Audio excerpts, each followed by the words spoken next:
அனைவருக்கும் வணக்கங்க. நம்ம யூடியூப் சேனல்ல விவசாயம் பத்தி தொடர்ந்து வீடியோ போட்டுட்டு இருந்தோம். இப்பயும் விவசாயத்த பத்தி தான் போட்டுட்டு இருக்கோம்.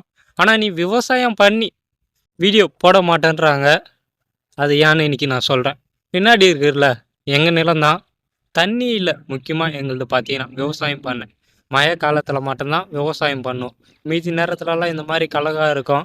இல்ல மானாவாரி பயிர், வேர்க்கடலை அந்த மாரி விவசாயம் பண்ணுவோம். பட் இந்த வாட்டி பார்த்தீங்கன்னா வேர்க்கடலையும் போடலை, அப்படியே விட்டுட்டோம். கரம்பாக தான் இருக்குது. மறுபடியும் மழை பெஞ்சாதான் விவசாயம் பண்ணி வீடியோ போடுவேனே. அதுக்கா பற்றி நிறைய பேர் என்கிட்ட சொன்னது, விவசாயத்தை விட்டுட்டிங்களா, விவசாயம் பண்ணுறது இல்லையா? நிறைய பேர் சொல்கிறாங்க தண்ணி இல்லாமல் தான் விவசாயம் பண்ணுறது இல்லை. இப்போ பார்த்தீங்கன்னா வேர்க்கடலை கூட போட்டுருக்கோம். கீழே இருக்கிறதும் பார்த்தீங்கன்னா எங்கள் நிலம் தான். அந்த ஒரு நிலம் மட்டும் வேர்க்கடலை போட்டு இருக்கோம். இது அப்படியே விட்டுட்டோம், மழை வந்தால் பார்த்துக்கலான்னு. ஏன்னா இப்போ மழையும் வரல, ஒன்றும் இல்லை. அந்த வேர்க்கடலை செடியே காயிற மாதிரி தான் இருக்குது. அது அப்படியே போச்சுன்னா அதுவும் நஷ்டம் தான் வரும். குறைந்த அளவு விவசாயம் பண்ணியும் லாபம் பெறலாம். நமக்கு தெரியுதுல்ல, தண்ணி இல்லைன்னு தெரியுது.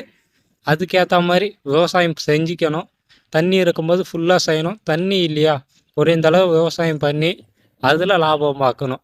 மொத்தமே வச்சுட்டு விவசாயம் பண்ணிவிட்டு அதுவும் தண்ணி பாயாமல் இதுவும் தண்ணி பாயாமல் நம்ம கஷ்டப்பட்டோம்னா நஷ்டம் தான் ஏற்படும். குறைந்த அளவு செஞ்சு விவசாயம் பண்ணுங்க, தப்பே இல்லை.